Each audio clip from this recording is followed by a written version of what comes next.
ஆகாஷவாணி ஆயா போட்ட சாணி செய்திகள் வாசிப்பது மயித் ராவுத்தர் அண்டு சிவராமன். நாட்டின் ஒருமைப்பாட்டை கட்டி காக்க ஜப்பானில் இருந்து புதிய நவீன தாம்பு கயிறு வாங்கப்பட்டுள்ளது.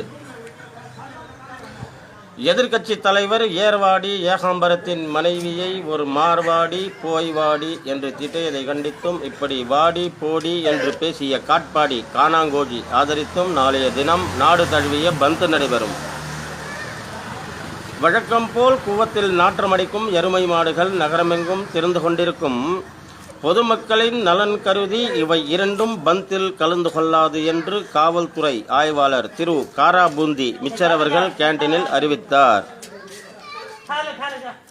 புதுச்சேரியில் இருந்து சென்னைக்கு சாராயம் ஏற்றி வந்த லாரி பெருங்களத்தூர் அருகே மரத்தின் மீது மோதியதால் லாரியில் இருந்த சாராயம் மரத்தின் மீது கொட்டி மரம் 15 நிமிடம் ஆடியதாக நமது நிருபர் அலி அவர்கள் தெரிவித்தார்.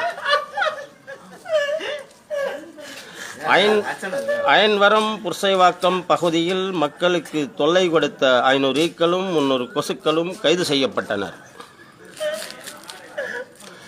மயிலாப்பூர் குளத்திற்கு எதிரே உள்ள ஒரு கனரா வங்கி நாளை மதியம் கொள்ளையடிக்கப்படும் என்று இந்தியன் வங்கி மேனேஜர் திரு கனகராஜ் அறிவித்தார். இதற்காக மயிலாப்பூர் மந்தைவேலி சேந்தோம் காவல் நிலையங்கள் விசேஷ விடுமுறை அளிக்கப்பட்டுள்ளது.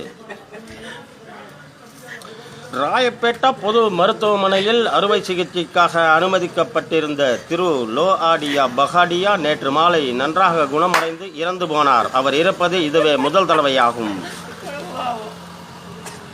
நம் நாட்டில் தொன்று தொற்று விளையாடப்படும் கில்லி பம்பரம் கோலி இவற்றை ஒலிம்பிக்கில் சேர்க்கப்படும் என்று டெல்லி சாம்பியன் கூறினார்.